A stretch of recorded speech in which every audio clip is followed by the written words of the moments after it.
Welcome to the Fantasy Football Podcast Extraordinaire. We are getting into our playoff matchups podcast. It's going to be a lot of fun talking about everything with the playoffs now that we finally have an end to the regular season. I am Jim, one of the hosts. Your other host here on the other side of the screen is Kyle. Kyle, how you doing? I'm doing pretty good. I mean, our Packers are in the playoffs, so I can't complain. We got the 7th seed, so we got a pretty tough matchup ahead, but we're there. That's step one. Yeah. You go after that. How you doing? Yeah. Coming off maybe one of the biggest fights of my Lions fandom. So I mean, I'm doing pretty good on the sports front. 14-2 versus 14-2, Lions Vikings. Lions came out on top. Looked pretty good doing it. Now we get a bye and get to get healthy going into the divisional round. So really excited about that. Hoping to maybe witness my first Super Bowl as a Lions fan. So it's been a good year, and I'm excited for these playoffs. Yeah, don't blame you. You guys are looking pretty red hot coming in. So props to you. Yeah, we'll get the bet from last week out of the way right away, so I can get this alert down and taken care of. So we bet on the Bears and whether they score over under 13.5. They got well over that, so I'm just gonna throw this one down the hatch quick. You know, the alert's not even bad anymore. Like it's straight up. It's not a punishment shot anymore. It's just. I don't like it. I don't agree. I have not acquired any taste for it yet. Every time I take, I'm just like, oof. Yeah, it's definitely grown. I've grown accustomed to it. You're gonna be like, Hughes, good or bad? You buying it yourself, or just for the fun of it? Home? I might. Yeah. It's still fun to. You still get the unaware people who don't know what it is. You get fuck with them, like, oh yeah, try this shot. I mean, I don't really take shots anymore. It's been a long time, but it didn't really seem that much worse than some of the shots that we would have at, Paradise and stuff that weren't my favorites. I mean, if you don't like the taste of it, it's probably going to suck either way. Yeah, well, it's got a distinct taste, which I would assume most people do not like. Yeah, no, it is very much a. You take it, you know exactly what you had. Didn't realize I was taking shots out of a 1996 Central Division champs. Awesome, really cool. Is that part of that stuff that Jackie got, where she gave me that cup? Probably. It's probably like some vintage stuff she got from her mom. I got a shelf sitting up there on the shelf. It's one of my prized possessions. I love that thing. Yeah, it's so cool. I'm happy she gave me that. Yeah, as soon as I was like, yeah, that's obviously Jim's. Don't know anyone else is going to want that thing. I think it's cool. That logo is iconic. I mean, that's the logo I remember when Barry Sanders. But when I see that, it just gives you a warm, fuzzy feeling of the good times until this year. It was a long drought there, but we'll get into the. We only had 2 NFC North matchups this week. Next week we'll actually have 3 of them again. But Packers played the Bears, Lions played the Vikings, so all 4 got crammed into 2 games. So we'll start with the Packers-Bears this week.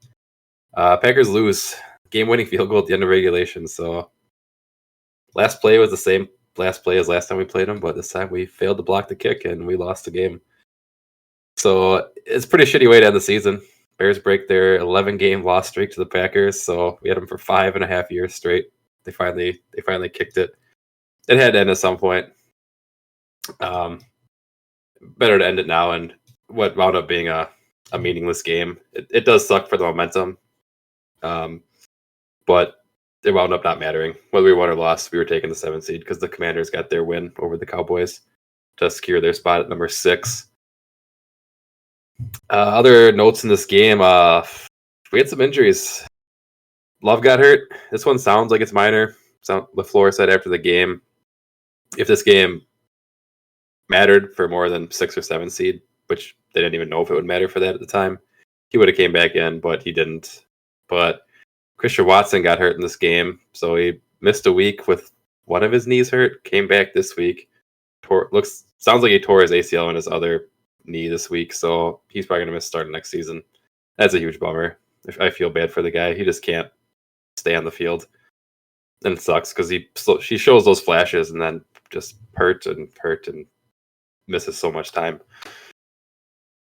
We also Malik Willis also got hurt in this game. So both these injuries sounds like Love banged his elbow on a dude's helmet, and then Malik Willis banged his hand onto a guy's helmet and fucked up one of his fingers. It didn't seem like a big deal until the next play. He tried to throw the ball and it just wound up spiking right into the dirt. So I was like, that. Then they kind of went back and showed. I was like, oh yeah, he looks like he fucked up his pinky or something, and he just couldn't hold the ball quite right.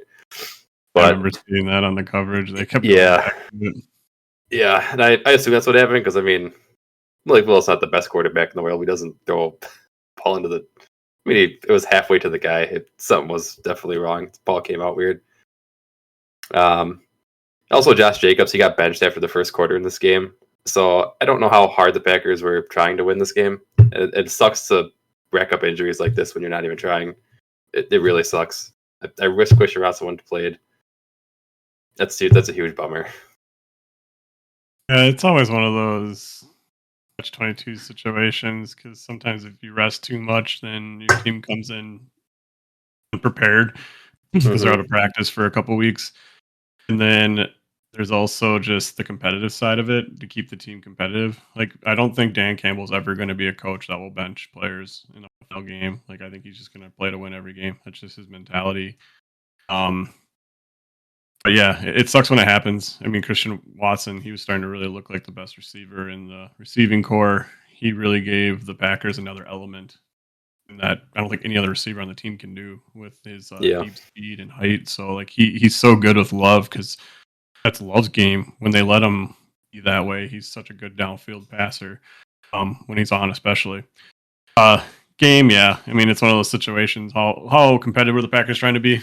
I mean, really, they're just trying to get out of there. I was kind of shocked to see that there was so many starters in actually because I think LaFleur is one of the ones that's been benching starters in those games in the past. So seems like a little different than normal, but maybe they just wanted to see some more out of the offense. Love getting hurt, and he came back in, right? No, he never came back in.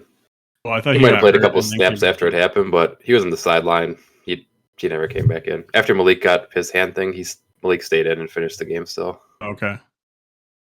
So, yeah, I mean, I was there keeping caution with him and making sure he's good for the playoffs. So, yeah, I mean, it definitely is a bummer. It's kind of fun to have those streaks against the opposing team. You can no longer go around saying you own the Bears, at least for a game. Yeah. As we would again. If you ever looked at Reddit NFC meme war, though, they sure definitely had a lot of fun with that one. The Bears fans, it was pretty fun for a couple hours in there. Yeah, I mean the Bears have the same divisional record as we do this year. There was so many beats with the 1-5. Yep. Yeah, it sucked to end the streak, but I didn't really get the mentality of you're gonna shit Josh Jacobs after the first quarter, so you're not trying that hard.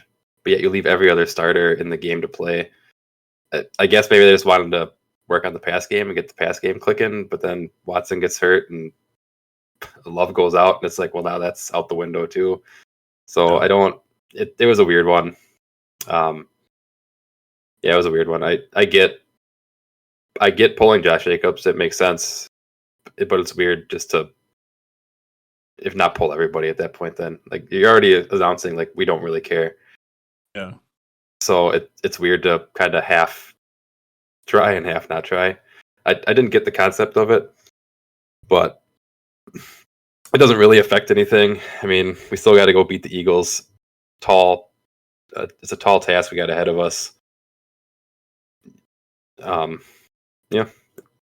And like you said, it's just a bummer to lose that streak. 5.5 seasons of no losses of the Bears. And it all comes crashing down.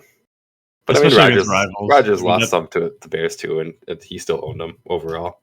Oh yeah, that's insane. Like, I can tell you when next game, it'll go back to that if you guys win again. It's just it's always fun to see it. I know how the Bear fans feel, because like I've been there. So I mean, you've been in that situation a lot as a fan. You know how sometimes the underdog finally gets a win. let them live in their glory for a season, and then it'll probably all come crashing down like it did this year when they got Williams. Everything was great.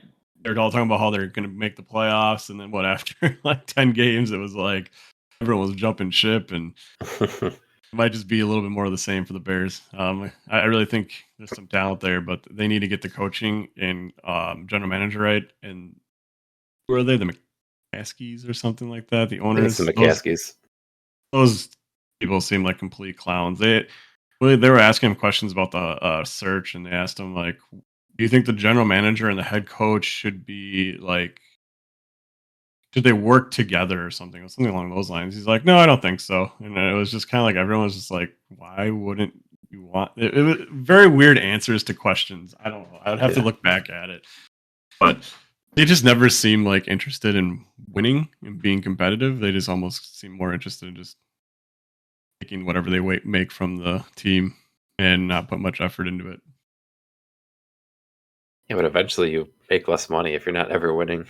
So There's some owners that do that though. That there's not like a drive because the NFL just keeps making so much money, and like they were like true. the longest earners in the league, so they're not like any kind of like super rich, Well, they got to be. They're billionaires now. I know They're every billionaires NFL now. team owner is a billionaire now. They're just sitting on it though. Like they're just literally Yeah. making profit. It doesn't matter how good or bad that team is. Like they just don't have to put the effort towards it. So like I said, there's owners like that all over. Actually, I think the Kansas City owners are supposed to be like that. They just kind of got lucky and got Pat Mahomes and Andy Reid. I mean, that's yeah. They say like when they do every year, the players, coaches, and I think staff will say like how good each team's like facilities are, stadium, things like that. And I think the Chiefs are always like the worst, even though they're like the best team in the league. They have like just terrible amenities, all these other things for the players. They're just not nearly on par with the rest of the league. And, like Dallas is one of the top ones. So yeah, the Bears are just one of those owners. I think they just don't really care that much if they win or lose. Yeah, I guess they got a big city. It's pretty hard to not sell out their stadium. And even they get multiple games a year where they play against Minnesota, Wisconsin, and Michigan, where you can just jack the prices up because there's so many fans that are close by that'll drive across the border to come watch at your stadium. Yeah, exactly. So yeah, it sucks. It's good. It's nice to be a Packers fan, not have to worry about owners being shitty. Yeah, we had to have our owner die, and then his like 95-year-old wife finally turned down like running the team before we could be successful. So, and we had an owner like that too. I don't think his as much as not wanting to win for William Clay Ford. I think he was just way too loyal. Like he would hire someone and he wouldn't fire them. I think he just liked the people he hired and he just felt like they're good for the job. Probably. When he hired Matt Millen, there's like a famous quote by Matt Millen where because Matt Millen used to be like a broadcast booth guy. He had no history at all being in like scouting, anything like that. William Clay Ford just walks up to him, basically and interviews him for the general manager job. Like, hey, you want to be the general manager of the Detroit Lions? But I like what you say on TV.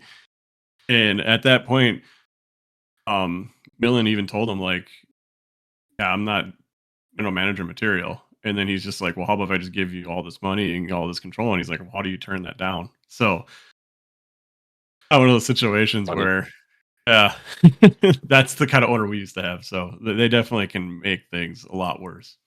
Yeah. Then you got like the classic, you got Jerry Jones over in Dallas. Like, he literally, when he said at one point, he's like, yeah, I bought this team so that I could be the GM. I bought the GM position. That's what I spent my money on. I bought this job. It's like, I guess that's good. Cool. It's good for you. But at some point, do you not think that somebody else might be better at it than you? Obviously, he's good at a lot of stuff. I don't know what it is to make so much money, but it's a specific thing, and it's the timing. game changes. He bought that team right as they blew up in the 90s. Mm-hmm. And Jimmy Johnson basically made that dude so much money. And then he fired Jimmy Johnson. And from that point on, I think he just been sick and tired of Jimmy Johnson probably telling him to go fuck himself, like didn't agree with things he would do. And then once he got fired, they've never really been good since. They've been good. They've been good. They just haven't been good. I shouldn't Super say Bowl teams. I mean, they They make the always seem to have playoffs. some big flaw. They Yeah, never seem to get over it. but I feel like they make the playoffs like half the time, so it's not like they're a bad team. So Yeah, it's not like he even does like honestly a bad job as the GM, I guess. Like 'cause he gets talented players there. yeah. Sometimes they just sometimes he gets over loyal to his players too, though, and he just signs them for way too much money, and then it's hard I'm to. sure there's a little bit he loves the players so much that they might even be able to go to him and they could like probably mess with the coach and stuff. Like say, hey, I don't like this about this coach or something like that. Especially, like some of these higher profile players he's had back in the past, like Terrell Owens and stuff. I Mhm. could see him kind of like getting in the middle of everything and with those egos and just causing like issues that way too. I feel like he's that kind of owner because the players love him. Always Mhm. so helpful. He does so much for the players. So I wonder if that kind of stuff happens behind the scenes. It very well might. It's a fine line to run. Um, he's just I don't know, dude's a character. Yeah. Do you see it's the Eagles when he was walking out on the field? For the Eagle fans is basically like, Jerry, I love what you're doing. Your team's great down there. Keep it up. And he was just like, Jerry just starts laughing, gives the fans some shit back and stuff. And like everyone on Reddit was kind of giving Jerry props. Like, he could be a dick. There's so many owners out there that would probably say, the fan to fuck off or something like that. Jerry just played into it and he ate it up and loved it. So I do have a soft spot for Jerry. I think he is. I'd hate him if he was my team's owner just because of how he acts, but like he seems like a pretty cool dude outside of football, and like he seems to do the ownership thing right on that level. I appreciate that. I think he does love it. I mean, I think he Oh, loves absolutely. football. He loves the Cowboys, and he loves being part of like actually what they're doing. I think he loves being the GM because he's like, if they do good, like I help do this. On the flip side, it's like doing shit goes wrong, that kind of does fall on your shoulders because you're not, you know, delegating that task to someone that would probably be better at it than you. Right. Well, and it's like, what happens if he grew up like a super diehard football fan? Like his whole life, he wanted to be a football player, never could, and found like wealth the way he did. And it's like, what would be more fun for a football fan than to literally own your own team and control everything?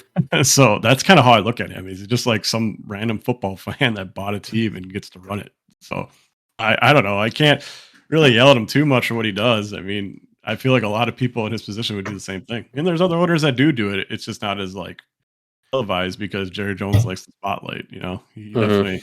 definitely brings that to him too. Yeah, very true.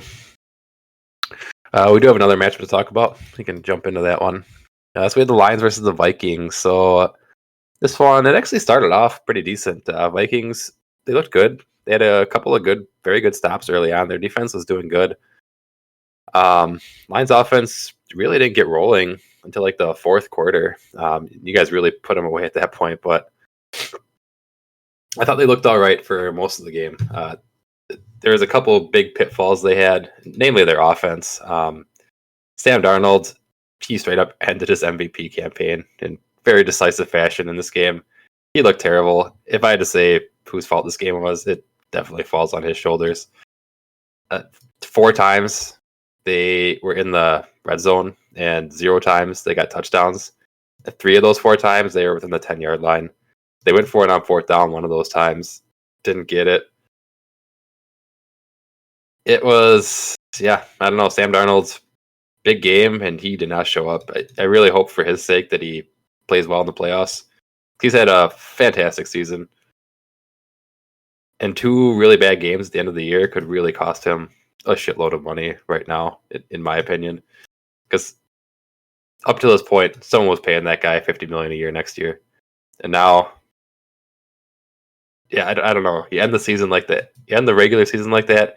If you go to the playoffs and if you look bad again and get bounced by the Rams, that's a huge difference maker.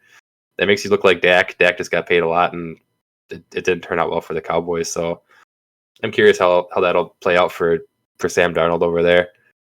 Yeah, they had 0 touchdowns. Lions, their defense, they had what is it, Anzalone? Sounds like a Anal pasta. zone. Anal zone, yeah, that's right. Anal zone was back, and their defense looked great. I mean, it was a bend not break defense, I guess, because like I said, the Vikings got into the red zone 4 times, but they could not cash it in. The Lions stopped them every single time they got down there. So good on them. the Lions, their offense looked great as usual. Like I said, the Vikings did slow them down a little bit early on, but once they got rolling, they kept rolling. I think the Vikings were kind of feeling defeated in the fourth quarter at that point because they were down by a bit there, getting held to field goals all game. And Lions really took over. But yeah, Lions looked great. Good game to have for them rolling into their bye. Get more rests, get another player or two back onto the roster. Things are looking up for them. I think they're probably the favorites in the NFC to go to the Super Bowl right now. If I had to guess, I didn't actually look, but they'd almost have to be after a performance like that against another, what was it, 15-2 team. Yeah. Good game on the Lions. Yeah, I mean, we were getting pretty worried about our defense near the end of the year. We finally started getting some bigger players back, bigger name players. Angel Zone being one of them. As soon as this game started, I would say about a drive in, I thought in my head, I'm like, this defense looks different. Like it looks more like what it looked like in the beginning of the season. I don't know if that was just a one game situation and Glenn just coached his ass off because I mean he outcoached Kevin O'Connell this game, offense and defense. Like just seemed to always have a step ahead of what O'Connell wanted to do. But yeah, so Lions, I mean, they played one of the best games we could expect or hope for against the Vikings. I mean, going into this game, our defense, we were looking pretty rough the last couple of weeks. Offenses are really moving down the field on us at will. We were trying to have to score 40 points a game to even have a shot at, keeping this streak going. But something was different. It was like the first drive near the end of it. I could just feel the way they were swarming to the football. The players just seemed to be a little bit more quick to react. It seemed more like what I realized what we were happening earlier in the season. Like the defense was always just everywhere. They're always around the ball. That was pretty apparent. So I don't know if that was Anzalone coming back. Now we don't have, practice squad running or linebackers who's picked up off the street starting. I mean, that's probably a big deal. But he was the kind of the quarterback of the defense. So getting him back seems to be a big deal. And he was really important against TJ Hawkinson. It was like 2 or 3 times where he batted down passes that were going to Hawkinson that would have probably been first downs on third down. So clearly he made it a big deal just alone as a player. But I think also some reason, I think the whole defense plays better when he's on the field just because of his knowledge and just being kind of like the quarterback of the defense. So that was big. The big deal, though, is Darnold just looked off. I mean, I don't know if that was just a bad game. The Lions seem to be able to get pressure this game more so than they have been in the past. They were blitzing a lot. They were getting home quite a bit. So, I mean, for Darnold, he had to make some throws and not the most advantageous positions. And, he missed in those situations. So I don't know if it's all on him, but this is definitely a game that doesn't hurt him going into next year where he could make a huge payday. Like you said, if he has another bad game in the playoffs, he might lose like $20 million a year. Yep. It's crazy. It sucks. It sucks as a quarterback to play that well all season long, and just 2 games at the end could cost you that much money. He's still going to make a lot, and he's still, this is an awesome comeback season for Sam Darnold, regardless of what happens.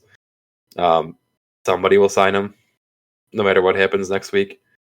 But if anything, it might even help the Vikings because they might just be able to keep him for a little bit cheaper now, and maybe give JJ McCarthy another year to sit and watch and learn. Because it seems like that's good for quarterbacks. Maybe they just want to start playing him right away. It's hard to be patient when you draft someone that high to wait around and see, but we've seen other teams do it and it seems to work well, so it might not be a bad thing if they can get him for a little bit cheaper because he kind of fucks up at the end here. Because I'm sure the Vikings don't want to be the ones that have to pay him $50+ million a year. I mean, I agree. That could be a really good situation for them because, maybe the 2 dud games, they get to get him at a discount.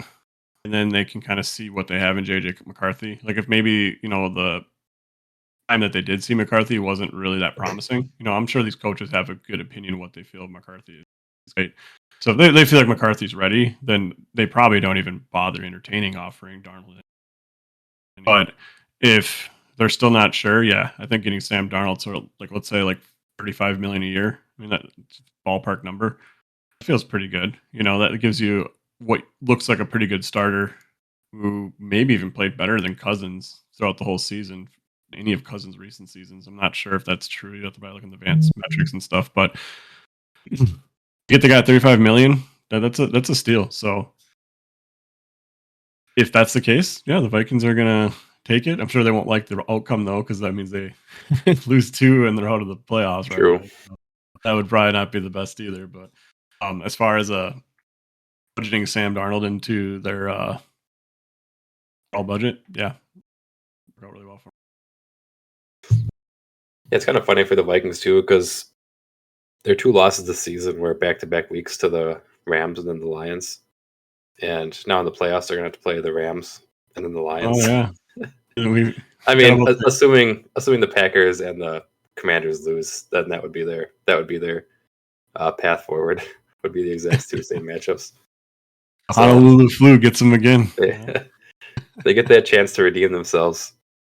Yeah, I guess it'll be in reverse order this time. But yeah. So we got 3 NFC North teams in the playoffs. It's gonna be interesting. If the best. yeah, if a couple of them can get wins here. I mean, the Lions don't have a chance to get a win this week, but yeah, if the Packers win, they'd go up against the Lions because you'd have the best seed, we'd have the worst. So that'd be our next matchup. And then you have the Vikings win, and then the other wild cards get bounced. Then the Vikings would be up against the Lions again for a rematch just 2 weeks later. Yep, they get a chance. At the end of the game, they're shaking hands. Dan Campbell shaked. Kevin O'Connell is like, "I'll see you in 2 weeks." So Dan kind of likes the chalk in all the matchups is what I'm putting together here. So he expects the Vikings and Lions to match up again. Yeah, I mean, it wouldn't be surprising. It's they've got, well, yeah, I mean, they're all playoff teams now. It's not going to be easy for anyone to win, but it's nice to have the bye. You get one less playoff game. I mean, the Lions needed it more than almost any team in the league. Their last time they had off was week 5, so it's huge for the Lions. They're going to get Montgomery back.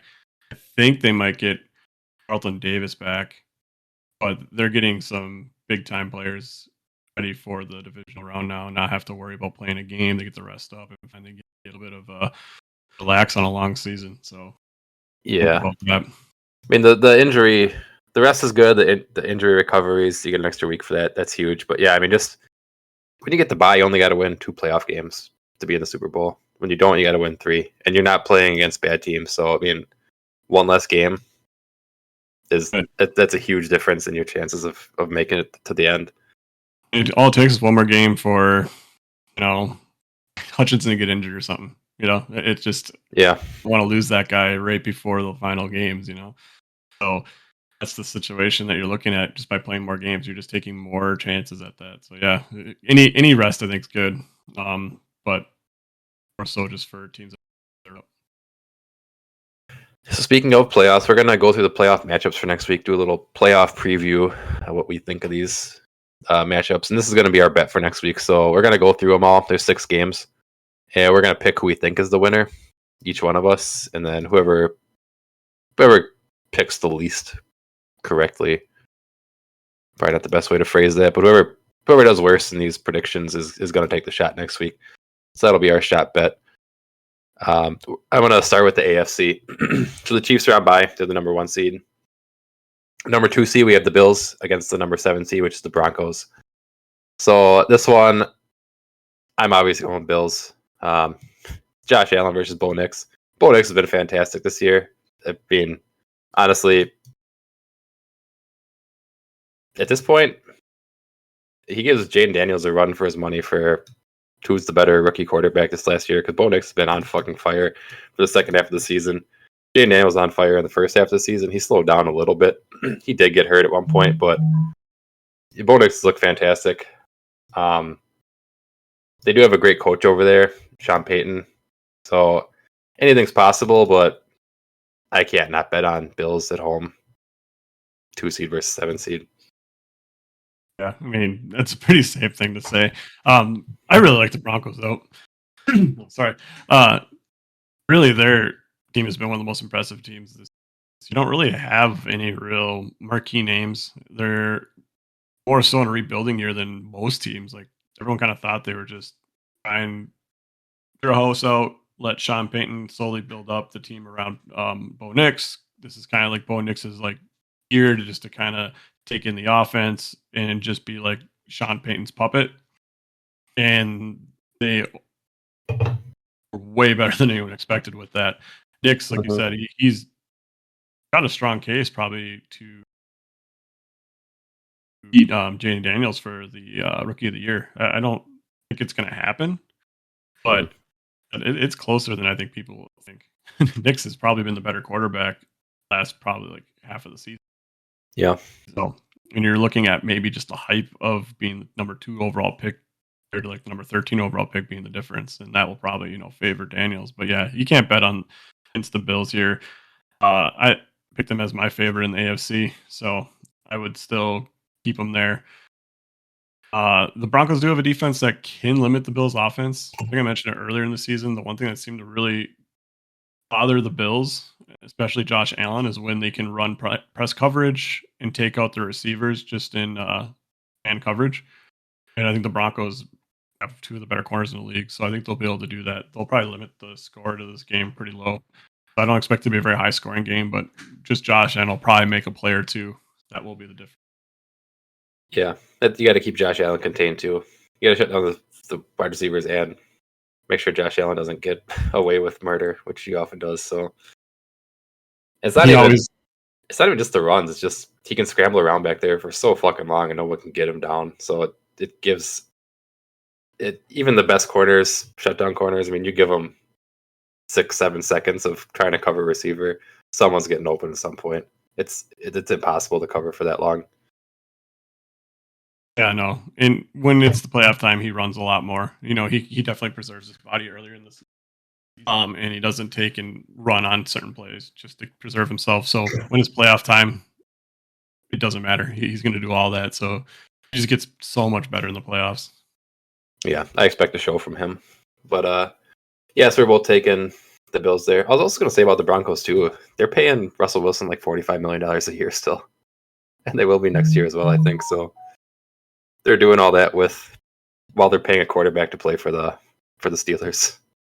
If you knew Sean Payton personally and talked to him on like a real level, if he thought that this team was going to make the playoffs, I doubt he would say yes at all at the beginning of the year. There's no way.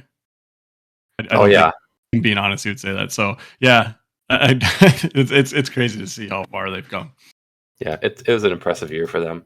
That's definitely the biggest sleeper. Maybe the Commanders too. Broncos and Commanders. Yeah, I didn't see either one of those. Yeah, you hit on quarterback. Yeah, look what the difference it makes. You went from a team that no one thought was going to do shit into. I guess you could say the same about the Vikings too. Everyone kind of wrote them off, but then Sam Darnold turned out to be awesome. There's actually a lot of situations. Even the Chargers, a lot of people thought weren't going to be that great this year. There's a lot of teams that outperformed their expectations. Yeah. Next matchup though, we have the number 3 seed Ravens versus the number 6 seed Steelers. So we got an AFC North matchup, which is kind of cool in the first round. Steelers. I don't think the Steelers have a shot in this one. I mean, AFC North, they play each other hard, so I won't chalk it up as impossible, but the Steelers were on a really hot run for a while, but they're kind of on a hot run going through not the best teams, and then they kind of ended the season cooling way down, playing some good teams. So I don't really think they're in the same class as the Ravens. I don't think they have a real good shot against the Ravens. Not that I don't like what they've done. The Steelers also haven't won a playoff game in like 5 or 6 years. They make the playoffs every year in those time, but they never win. They never win when they get there. So they've kind of got that going against them. I don't know really what else to say about this one. The Ravens just seem like the better team. Besides maybe the kicker. Yeah. which is crazy to say because I know, right? Ravens kickers used to be the best kicker in the league. Um, I'm gonna say normally the chalk would be the Ravens. That's who I'd go with, but I think for the sake of the show, I'm gonna go with the Steelers. It's a divisional game. I think the Steelers have like a win streak against the Ravens, like a pretty long one too. It's like I feel like that's not a team that the Ravens want to see in the playoffs. So divisional game. I think the Steelers are going to play them strong. The Steelers have a defense that can shut down anybody, and the fact that they know Lamar Jackson so well, it gives them an edge. And I think I've mentioned this before, but Lamar Jackson has a long streak of being really good in the first game against the team, but then the second matchup against that team in the season, he performs much worse. And it's always like he has really good records against the NFC during the regular season, and again, like he always doesn't do that well in like the AFC against his own division. And there's a lot of theories about like when you play against him, like a lot, you get to kind of know him a little better and like you know how to play against his style of play because he's not like the best passer in the world. So all that comes into play. I'm going to take the Steelers as the upset here against the Ravens, even though I do really like the Ravens. It's hard to bet against them. I probably wouldn't do it with real money, but for the sake of the show. Sure, I appreciate it. Yeah, I mean, I will say, I think there was a stat. I think Lamar Jackson only beat the Steelers once up until they actually played like 3 weeks ago, and they did beat them. But up until that point, I think he'd only beat the Steelers one time in his career. Granted, he had played them as much as you would think, being in the same division, because Lamar Jackson's missed a decent chunk of time, and he kind of just always wound up missing. He missed a lot of those games, so he'd only beaten him one time, which is wild to be for a quarterback as great as he is, and to have a division team that you only beat one time in the 4 years that he's played is kind of crazy. But yeah, how long? I don't know how long he's been around. I mean, he's won 2 MVPs. He's got to be in the league for a little while. Yeah, but he ended the one season playing, then he played the next year, then I think he won. Did he win the MVP like his first year that he started all the games? He might have. I think he won in his second. Maybe he's been around longer. He's been on. I think it's got to be like 8-7 years. Is it really that long? It could be. I guess I wouldn't be shocked. I mean, the dude's fantastic though. Seasons. What's it? It is 7 years. It's a 7th season. Okay. But it's his first season. He didn't play until like what week? 12 or something like that. Yeah, 12 or 13. And then he missed 2 years ago. He missed like the whole second half of the season, I think. Last year he won the MVP, and I think the 2 years before that he won the MVP. He's missed some huge chunks of time, and he misses like. He's also a guy who like he'll just like gets sick and he misses games like when it starts getting cold out. I guess like a regular thing for him, like once a year, just like he's got the flu, can't play, he's gonna miss a game. So maybe that's what some of the Steelers games is too. Is like he just didn't play them because shit happened. Want to play Pittsburgh at the end of the year? Yeah, I don't blame him. I don't feel like playing these fuckers. They get way too violent. Right. Flu. But then we got one more AFC North AFC North. We got one more AFC matchup. We got the Texans versus the Chargers. So the 4 seed Texans versus the 5 seed Chargers. I think the Chargers are the better team. I don't even think the Texans really belong in the playoffs, to be perfectly honest. I think they had an easy division. They kind of just got in. I don't think the Chargers are fantastic yet, but they have a coach with a ton of playoff experience. Yeah, this time's actually kind of tough. I mean, I'll take the Chargers. I just don't think the Texans are that good. And they've lost. They lost Diggs. They lost Nico's there, but I can't remember their third receiver was really good too. They lost him this year. So now 2 of their starting. Yeah, Tank Dell. So they lost 2 of their starting wide receivers, and CJ Stroud just didn't take that step up this year. And in fact, it kind of seems like he took a step back this year. So I can't see them beating the Chargers. I'd have to take the Chargers on this one. Yeah, I like the Chargers actually quite a bit. I just love the way Jim Harbaugh coaches. I think he's one of the better coaches in the league. Not to say anything's wrong with the Texans coach. I can't think of his name right now, but he's a former player, Alabama. He's a a good coach too, but Jim Harbaugh is just like you said. He's been in these situations so much in his career. It's just another game for him, really. I trust him. I always take the better quarterback when I'm not 100% sure if I favor one team or the other. And Stroud, like you said, hasn't had the best second year. Everyone kind of expected him to take a step up on his rookie season, which might have been the best rookie season we've ever seen from a quarterback. So I don't Hmm. blame people for thinking that, but he just hasn't really put it all together this season. The injuries hurt, but his play overall just hasn't been that great. And on the other side, the Chargers, I mean,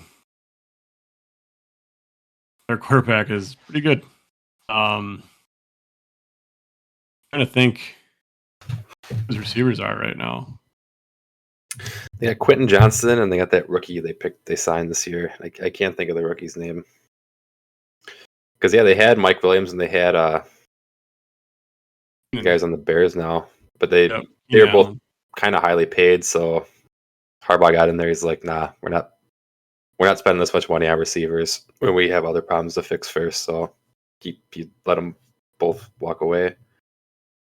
That was exactly what needed to happen. You know, I think he just built the team from the ground up. He just decided, like, hey, we need to go back to the basics and build up the offensive line so we have something around Justin Herbert that keep him upright. All great and fine and dandy when you have all these great receivers who make great plays downfield, but if your quarterback's just getting whacked a bunch, they're gonna end up like Andrew Luck eventually. So, um, I like the way Harbaugh thought that way. That's the same way the Lions rebuilt and Holmes and Campbell came in, is that they just focused on the offensive line, the defense line. They just signed a bunch of like random free agent wide receivers that no one ever heard of, and they just went into the season with that. That's why everyone was like, man, Jared Goff sucks, because he had nothing to throw at until like halfway through the season is when they had Amon Ra come out and start playing really well.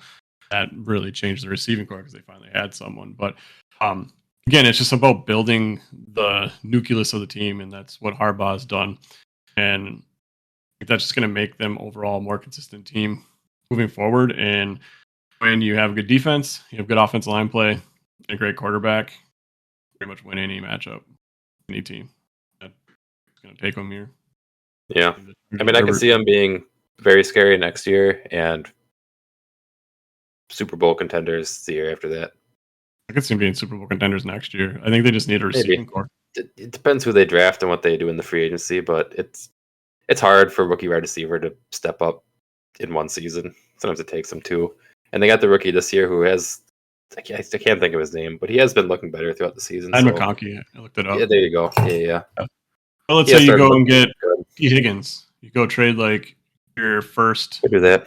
T. Higgins, and then you get like a legit number one with a really solid Lad McConkey coming off his second season. That around Herbert is probably more than enough for a receiving core, but Quentin Johnson, he's looked okay. So I mean, you got like this kind of freakish, high potential receiver behind them, so those guys can take the brunt of the load at receiver, and then maybe Quentin Johnson ends up becoming like a deep threat just because of his size and speed, and then you have this really great receiving core put around Herbert now. Maybe you need to get a running back, but I feel like they can just cycle through running back. That's kind of how Harbaugh likes to do it anyway. He never really had like a one stud that he just relies on, so he probably would rather have a bunch of different running backs with different skill sets. So yeah, I can see next year them being a Super Bowl contender, definitely, but they're definitely have to make some moves to get there. Yeah, I think next year might be 1 year too soon, because I don't think he's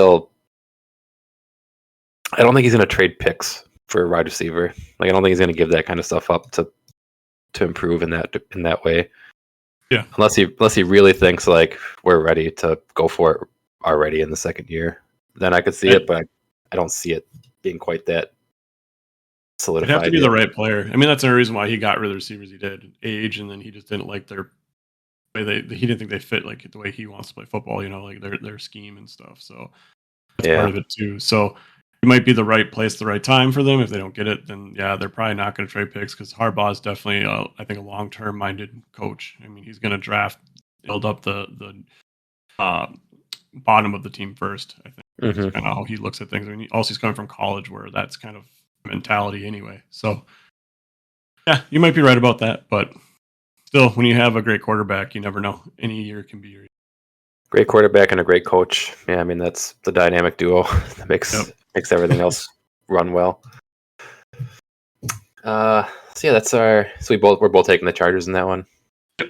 Yeah, barely even talked about the Texans because, like I said, I don't think they really belong in the playoffs. I mean, there's no one worth in that division. I mean, someone had to win it, so that's Yeah, Colts are okay, but I mean, their there's like quarterback problems. there's Jaguars are several other awful. AFC teams that I'd be like they're more deserving to be in the playoffs than the Texans. Oh, Versus yeah. the NFC, the 7 teams that are in the NFC, I think, are the best 7 teams. But the I'd AFC, agree I with think the that. Texans kind of stole one getting in there. Yeah, they just Because happen to like have the right division. yeah, I mean, then that happens. That's why divisions are important. And like, there's a lot of rumblings this year about divisions are a bunch of bullshit, mostly from the NFC because the NFC was extremely top heavy. It kind of sucked being like the Lions or Vikings are taking the 5 seed because the Rams and the Buccaneers have to outrank you. It's and it's just the way it is. I mean, yeah, they have a worse record, just a decently worse record, but they won their division, and divisions make football fun. It's way more fun. There's the rivalries. At least in the NFC North, there's huge rivalries. I don't know if it plays like that everywhere else, but yeah, the NFC North. I mean, you hate your opponents. Oh yeah, no. At least on game day. You can still love the fans, but you hate them for that day. 90% of my friends are Packer fans. So I Mm-hmm. mean, I can attest that.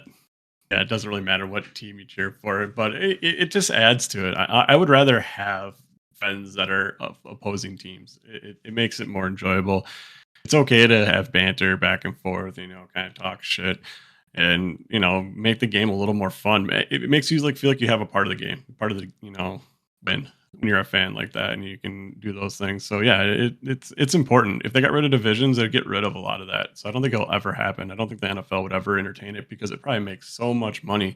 Because the rivalries was where all the money is at. Like think about even if like the Bears and Packers aren't good, one of those teams, those games always sell out. It's always a big deal. They're going to Oh have yeah. it on Monday Night Football. Even if the Bears are the worst team in the league the following year, they're going to still give them Monday Night Football against Green Bay just because that makes money. And Mm-hmm. that's because that's a rivalry and it's been there forever. And what they have like 113 years played now against each other. It's like, It's that's cool something stuff. stupid. Yeah. Don't break that up. Yeah. Uh, yeah. Is there every now and then there's going to be a crazy division like this division? This is, I think, the most winningest division ever since they went to the 4-team format. So it's like, yeah, that's crazy. But it also just proves that the league was really top heavy, at least the NFC North was. And there was just either really, really good teams or really bad teams. And it just kind of sorted itself out. So the records are really lopsided this year. But then Mm-hmm. there's some years where everyone's like, 50 or 500 and they're all fighting and it's awesome because everyone has a shot to make the playoffs in the final 2 weeks. So yeah, do they make it a little less entertaining for seeding in the end? I think a little bit, but the rivalry and like everything else that comes with the divisions is way more worth it in the end. I I mean, we wouldn't don't even say get it's NFC North meme more for no divisions, man. And that's my yeah, favorite place on exactly. the internet right now. Exactly. And the NFC North is like, in my opinion, the best division, just because like we're actually all the football cities are like really close to each other. A lot of the divisions, like they're just scattered all over the goddamn place. They don't even really make a ton of sense. Oh yeah, it used to be And you get worse the when it West, at was. least it's the West Coast, but they're still like way up and down the coastline. Like Well, it one used to stadium to be the next worse. around here is you can drive them, in less than a day. Oh yeah, I mean, you can go to from Lambeau or Green Bay, probably what 5 hours to Minnesota. Mm-hmm. Probably like a four, Probably five, about 5 like to a 5 hour Chicago. trip to Chicago, and then what? Yep. Detroit is probably like 8, 9. Yeah, that'd be a little longer because you got to get around the I mean, you lake. could do all of them in a Get a day. ferry. Yeah. Yeah. Oh yeah, that's awesome. I mean, obviously, there's so much history between our states over the years. I mean, look at the UP. This was annexed from Wisconsin for Still like should be. nothing. Yeah, so it's like there's even rivalries between the states, and um, Illinois versus Wisconsin at the border there. Those two States hate each other. They always make, comments about each other, or um, I'm sure there's something like that over in Minnesota where, borders Wisconsin. So there's so much more like fight between the states too, probably because of the divisions of football and probably just because of the natural divisions of land that they've had over, hundreds of years. So I think the divisions make it so much fun. But It is fun. they used to be really messed up. If you think about the NFC North, we used to have Tampa in our division. Yeah, I So don't know why the it's fuck it's they're better in now than ours. it used to be. Yeah. Like if you look at like the East, 'cause then you got the NFC East, like the Cowboys are there. Yep. They're further west than we are, but they're in the NFC East Yep. because they just grouped me with the Giants and Philadelphia. It's I like, wonder why if are that was these? a situation like, oh, these teams just had rivalries from a while back, so why split them up? Yeah, I'm sure there has to be a reason for it, but yeah, a lot of them are like that. It's like there's a couple teams here and then a couple teams way over there. It's like, why are you guys in the same division? I don't really know, but Just yeah, people I love need to do ours. the divisions like geographically. It's always kind of weird, like all the teams that get lumped together, like Dallas, Arizona. Like those teams all get lumped together, and think maybe some of the like LA teams all get lumped into the same one, and then like they remove like NFC North and AFC as well. I think they do that differently, so like every team switches on NFC AFC just so the divisions make sense. So all the teams are like in their own clusters. Yeah, So that could be cool if they were to focus on something like that. But again, it's just gone too long. I wonder why it got the way it was. Probably just the time teams got into the league. It's like, oh, you're in the league. Well, there's 4 teams over here, so you're going to go to this division instead. yeah. It's like might not have made Teams sense. teams did move around too, so that might have played a factor. Like Yeah. where you're playing now wasn't necessarily where you were playing for 30 years ago when they were trying to sort this shit out. Well, aren't the Lakers originally from Minnesota? And like they were called the Minnesota Lakers, and they just went to LA, and they're just like, yeah, I guess we're just gonna keep that name. And now there's still the Lakers, and there's no like lakes in California where it's like they came from this, you know, Minnesota, which is like what do they call Minnesota of the lakes? The land of a Land of the lakes. thousand Yeah, lakes or 10,000 lakes, I don't know. yeah. Yeah, but I know what you're So talking about. yeah, that's why the Lakers are named the Lakers. They're not even from LA. That makes sense. That makes sense why they're called the Lakers. Because yeah, I guess their name doesn't make any sense being a LA team. But LA's kind of doing that with football too now. Like they just keep getting more and more teams. They're just so big because of all the money in LA, so they can just Yeah, buy, like, hey, we want a team in LA.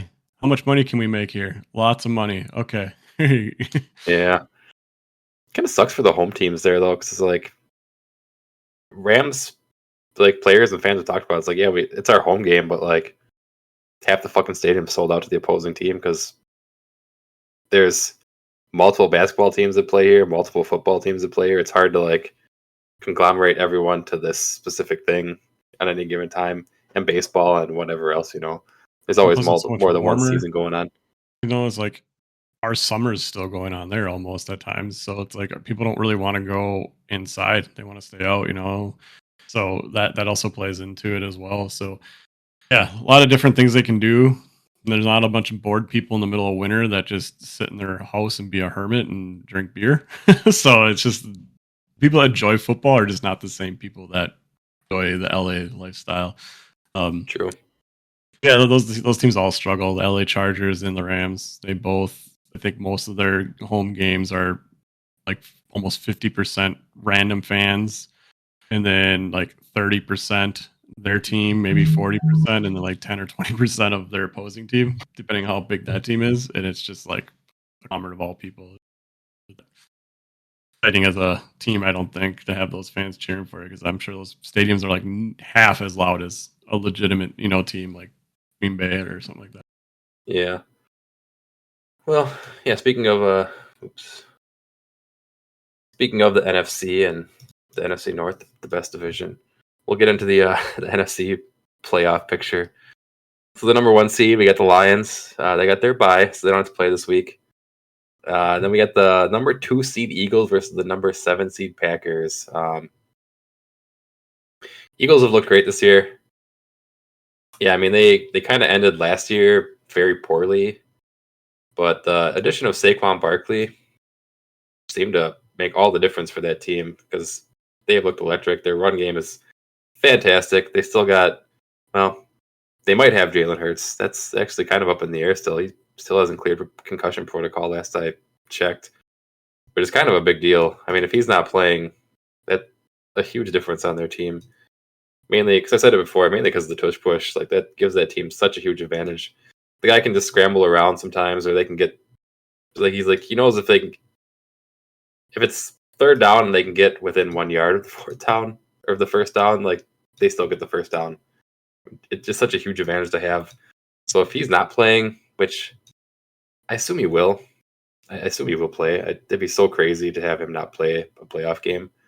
But the concussion rules are the concussion rules, I guess. If he doesn't clear it this week, he ain't playing. But he is 2 weeks out, so maybe there'll be a little rust there. Packers on the other side.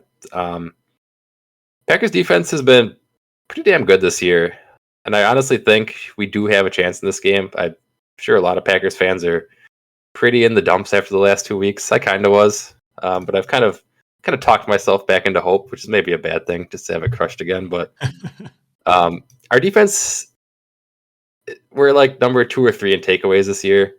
Jalen Hurts gives you opportunities to take the ball away if he's playing. So if we can get a couple of those, you only need a couple. If you win the turnover differential by 2, it's hard to lose. Our run D has been actually pretty spectacular this year, at least compared to all the other years, and actually compared to most of the NFL, we've done very well in the run defense. I'm not saying we're gonna just shut down Saquon Barkley, but if we can hold him to like something respectable, like 80 to 100 yards and maybe 1 touchdown, that might be enough. If we can force Jalen Hurts to actually have to throw the ball and take advantage of a couple of the things that he regularly does, which is make questionable throws, then I think we've got a chance. The Packers also have Josh Jacobs, who we've basically been resting for the last 3 weeks. I think he's only played like 4 quarters total in the last 3 weeks. We've been preparing for this, and I'm quite sure he's going to get a huge dose of the workload going into these playoff games. So, I mean, that dude is almost as rested as you can be going into the playoffs without having a bye. And I think they're ready to unleash him. That's what I see coming. And yeah, I think we've got a decent chance. I'm taking the Packers on this one. Call me a homer if you want, but I'm not betting against my home team. We surprised the Cowboys last year. Everyone wrote us off. No one thought there was a chance. We came out and we just shellacked them. So it could happen again. Hey, never apologize for being a homer or picking your team to win a game. I don't agree. I've said most of the year I've been a big fan of the Eagles. I think healthy, the way the Lions were looking before last week, and when the Eagles were healthy, I thought the Eagles were the best team in the league. Obviously, that Hurts matters in that equation. I don't think Kenny Pickett really elevates the Packers to be any better than the Packers are right now. So I would say if Kenny Pickett does play, that definitely push me towards the Packers, just because I don't trust Kenny Pickett. I mean, look at the Steelers instantly made the playoffs as soon as they got washed up Russell Wilson playing instead of Kenny Pickett. They made the playoffs with Kenny Pickett. Oh, that's right, they did. God, Yep. how did they do that? Okay. They always do. Yeah, that's just their coach. I can't think of his name right now, but their coach is just incredible. But Tomlinson. Yeah, Tomlinson. If Hurts does play, though, I don't think it's going to be particularly close. I thought the Packers' win streak later in this year was pretty fortunate. They played against a lot of teams like the Niners and the Saints when they were just beat up and probably at their worst in this season. And I think that really helped push their win streak and their numbers, and I think it got people kind of excited about them until they got into a little bit harder games near the end of the year. Still not really liking what I see from Love. I know with the bye, it just seems that they've really cut back on what he's allowed to do. And when they do that to quarterbacks, that just means that they're limiting him because they're concerned about something. So maybe they'll open up more now it's the playoffs. I mean, obviously they're going to have to. They, matter what, they're going to be in higher scoring games or more competitive games. So they're going to have to force themselves to throw a little more. So I'm going to be curious to watch that.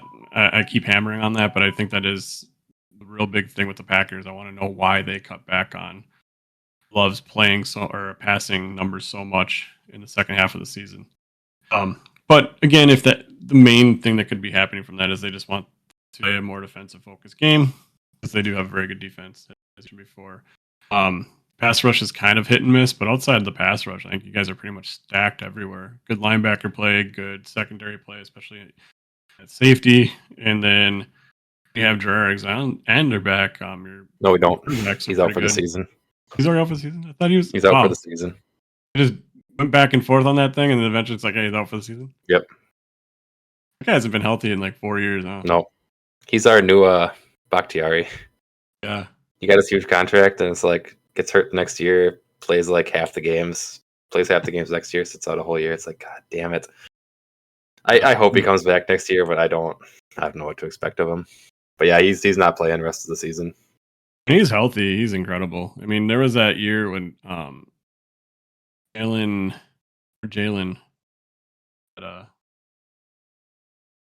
Crosby, who was that really good corner? Went to the Rams, the Jaguar. Jalen Ramsey. Oh yeah. When Jalen Ramsey was at his peak was when Jair was like playing really well, and I thought he was like almost on the same level. Everyone was talking about how Jalen Ramsey was like maybe on like a Dion trajectory at that time, but then he just kind of fell off. Got older, like his athleticism left him quick. But that was like 4 years ago, and both those guys have just been ghosts almost. It seems like they're just never on the field. So hopefully he can get healthy. He's a really good player. He's fun to watch. I love him and Justin Jefferson when they get at it. Like those two seem to like just jar at each other. Those matchups are fun. So as a outsider looking in, I do love that as well from him. So sometimes it can be annoying when you're playing against it, and you know he's cocky because something good happened, and it kind of rubs you a little bit the wrong way. But you get the opportunity because you made the stop. But anyway, I'm moving too far off. Yeah, I take the Eagles. They're just a better team from top to bottom. Yeah, I think we get Quay Walker back this week, which helps a little bit on our D line. Edgerrin Cooper over the last like 4 months or so, the rookie we drafted this year, he's been looking actually fantastic. I think he leads the team in tackles. He's got a lot of sacks. The dude just has a nose for being where he needs to be. He's been actually looking awesome. I'm really looking forward to next year with him. It looks like we finally have like a really good.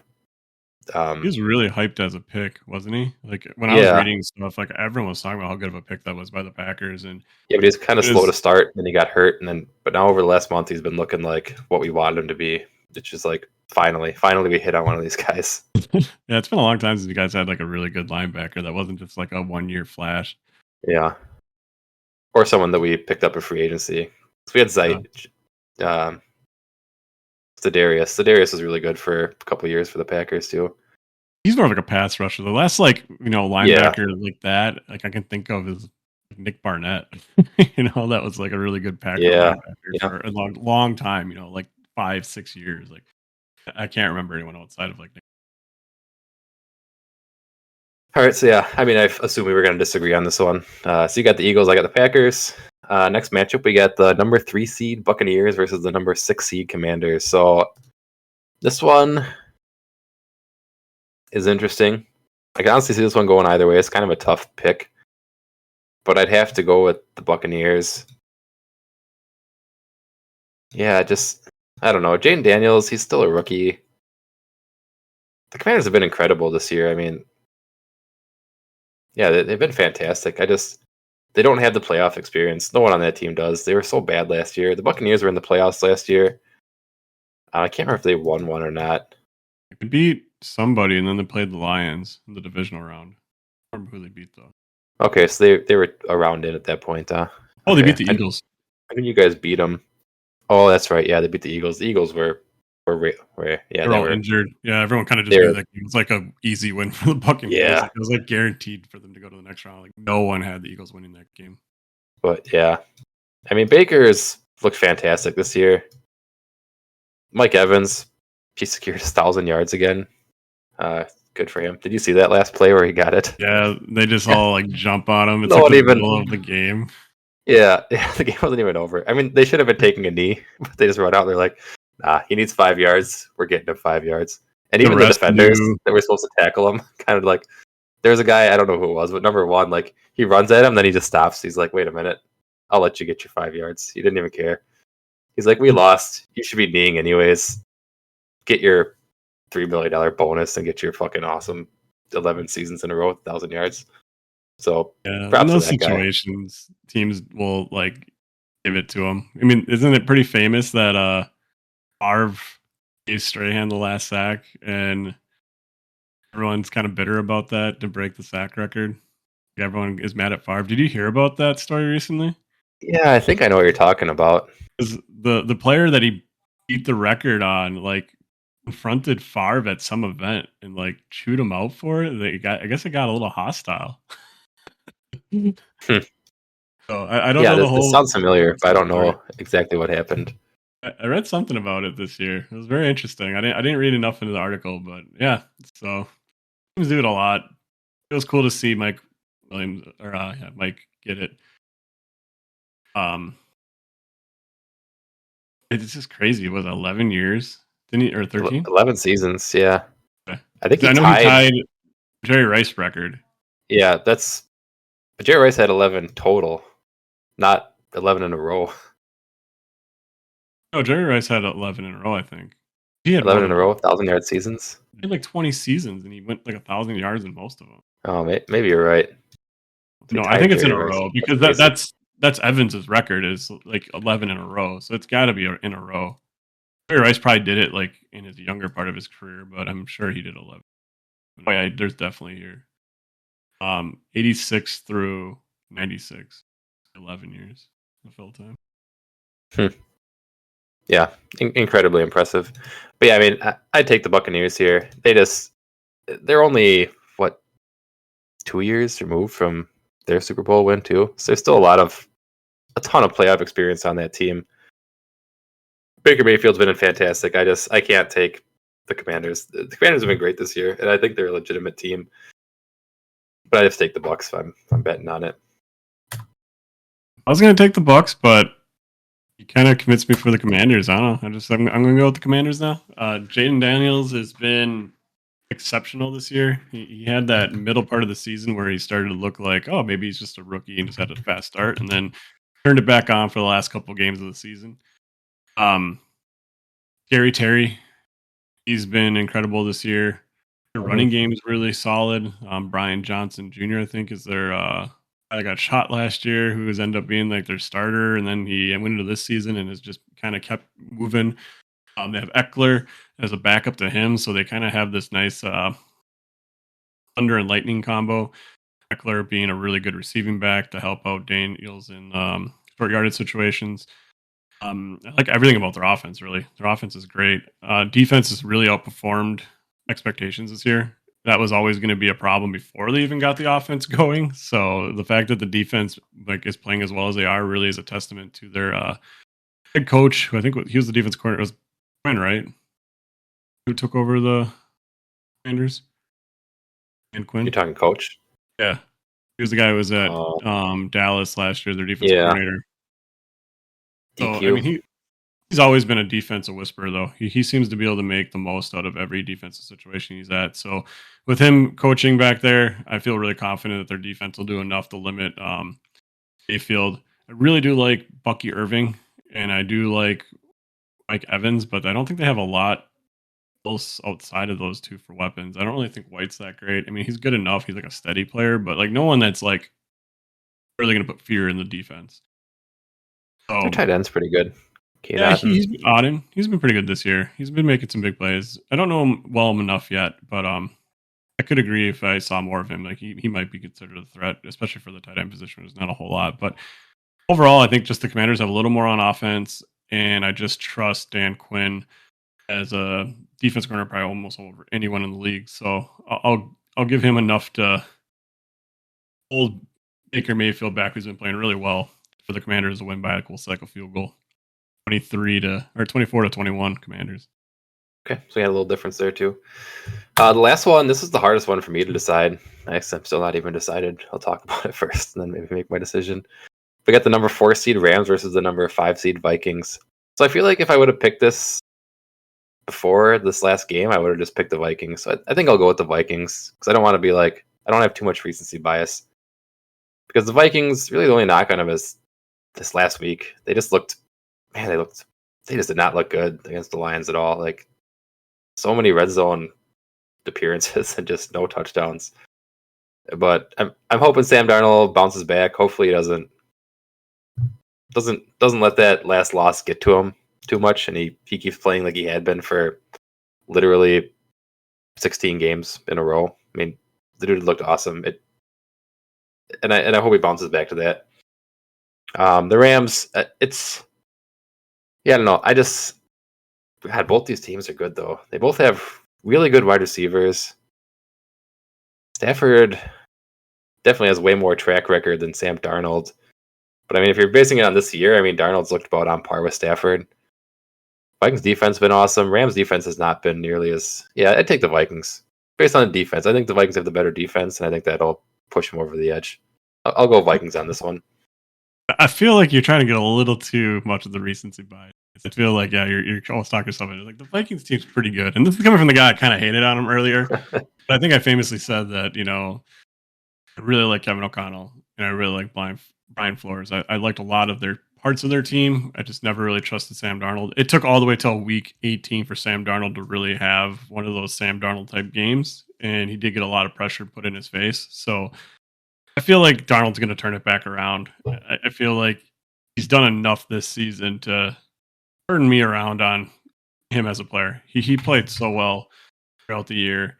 And even some of those passes he missed, I mean, that was because he had a guy right in front of him. He's falling back and just trying to make a play, and you throw it as far as you can because you don't want to give the defense a shot at it because those are what get picked. So, yeah, did he miss him a little bit? Is there some of those plays that he probably made earlier in the year he didn't make it against the Lions? Yeah. Did he probably have a down game on passes overall? Yeah, absolutely. But everyone does. And maybe the moment got to him a little bit because he's never really been in that moment. But maybe that helped kill the nerves for the playoffs too. Maybe that game was a little bit too much for him, and now he's like, okay, got it out of my way. But now he kind of gets to play a lot more at ease for the rest of the playoffs. So hopefully that's what it does for him. I don't ever want to see somebody just completely fail. I think the story for Sam Darnold's awesome. It's kind of similar to Jared Goff's in a way, where he's just kind of a given up on first round pick, kind of cast away for whatever you can get, and then move on to the next guy. And I think that sucks for these players, especially I think some of them, especially in like Goff's situation, they didn't play bad enough really to completely get left behind. Darnold obviously didn't play the best in his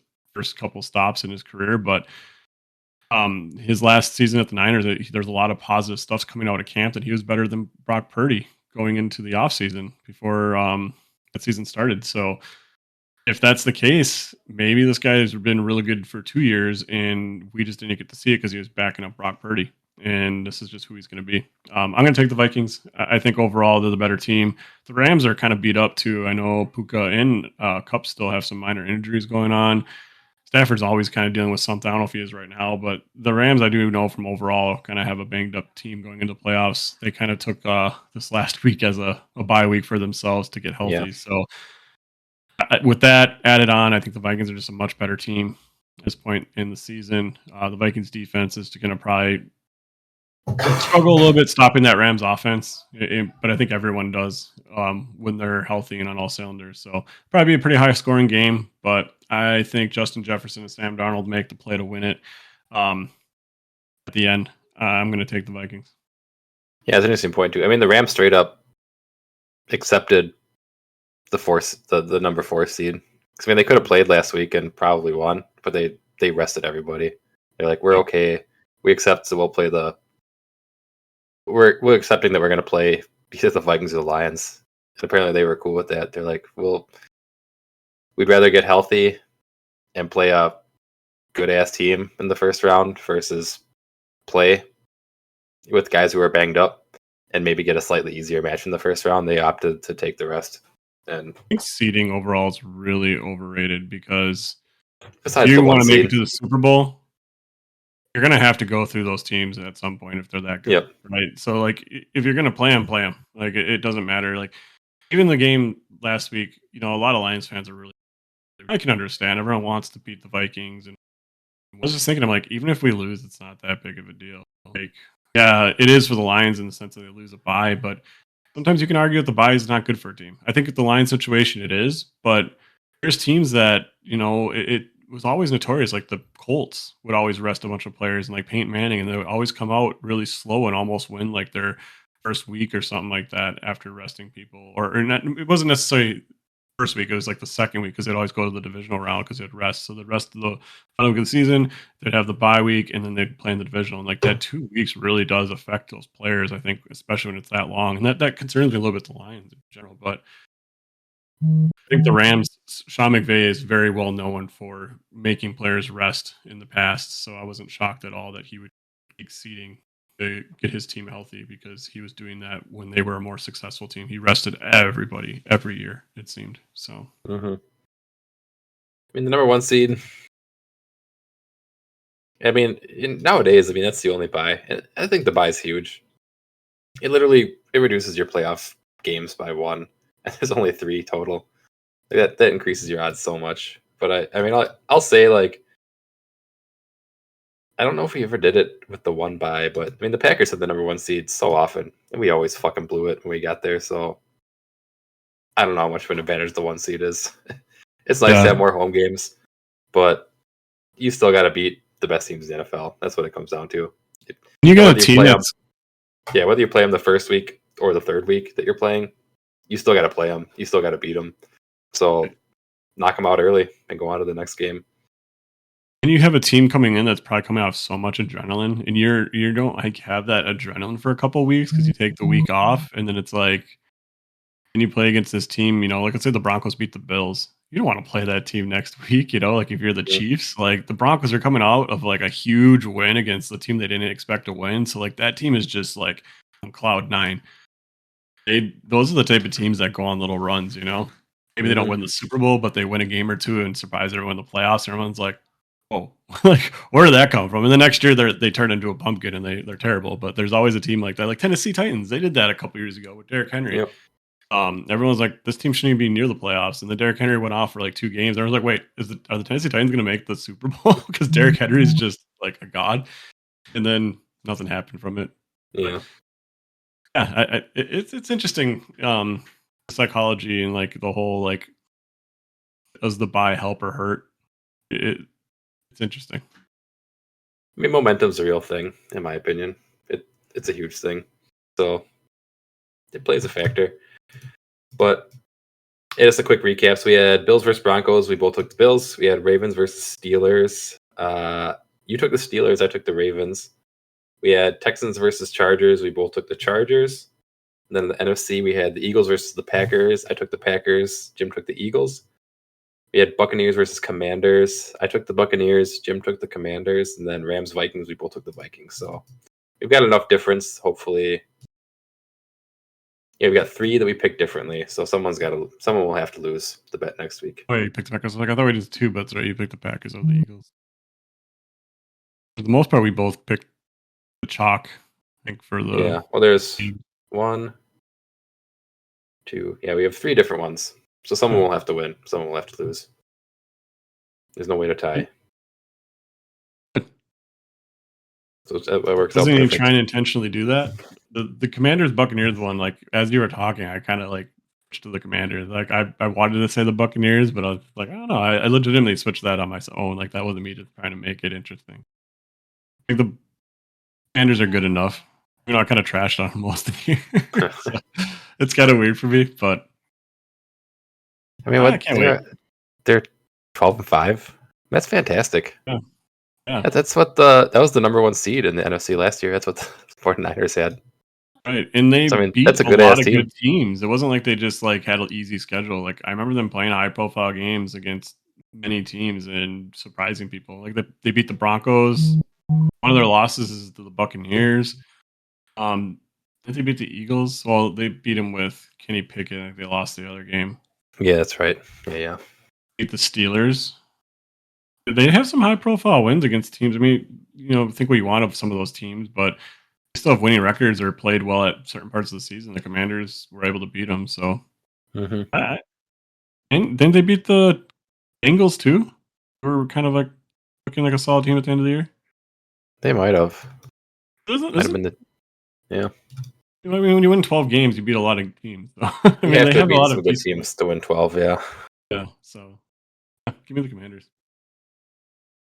All right. So yeah, that's it for the show. Um, any other parting words before we close her down for the day?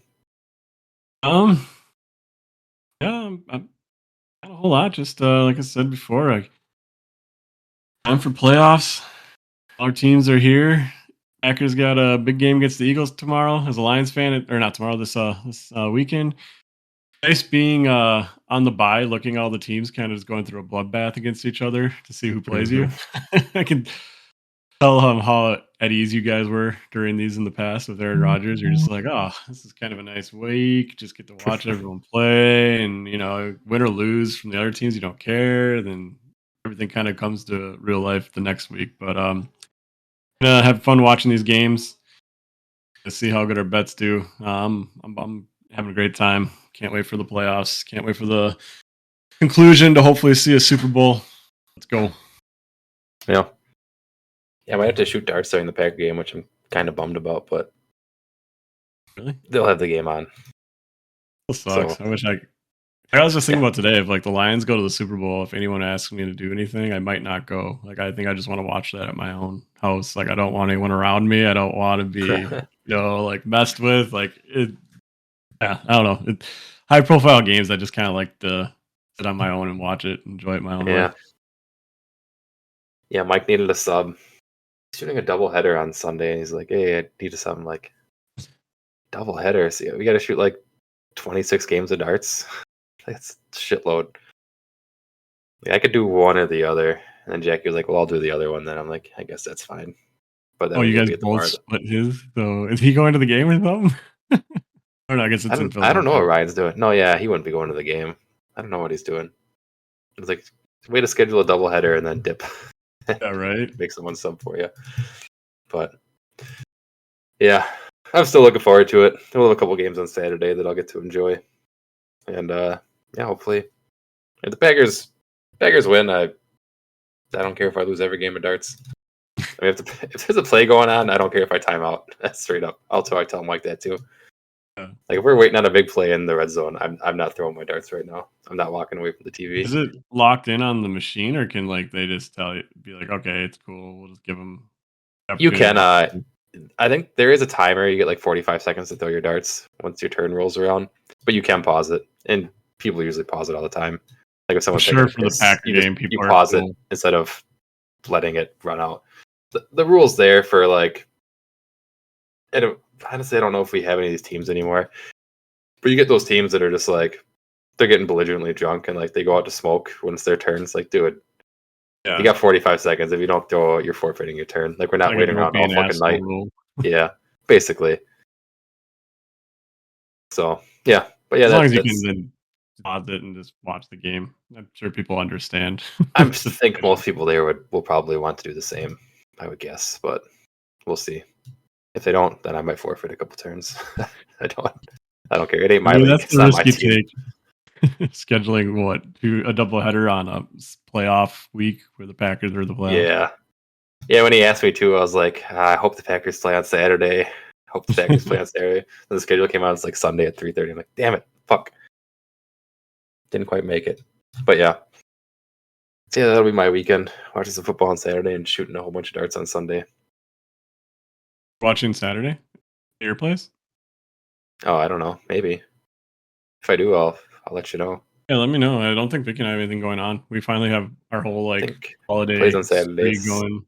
Nice with Steelers so. Ravens play Saturday. Is it the AFC on Saturday? Is that what they're doing? Isn't it AFC, NFC, and then AFC, NFC? I thought it Maybe it was. is. I think it was Steelers Ravens are on Saturday, but I don't know who else is playing. Well, there's got to be. Oh, there's 3 games each day. Oh yeah, because we got the wild card. So we got. Or I mean, we got the 7th seed now. Saturday, Steelers, Ravens, Chargers, Texans. Just 2 games. Oh, there's a Monday night game. That's what they. Oh, they're still doing a Monday night. Okay. Yeah, 2 Saturday games will be the AFC. Okay. The Steelers Ravens should be fun just because of the whole rivalry and all that stuff. Yeah, They'll throw a good game. that's a cool game. But yeah, I guess that's we'll wrap her up there. We'll end it as we always do with the Jameis Winston quote of the week. String beans are green beans that look like strings that happen to be beans.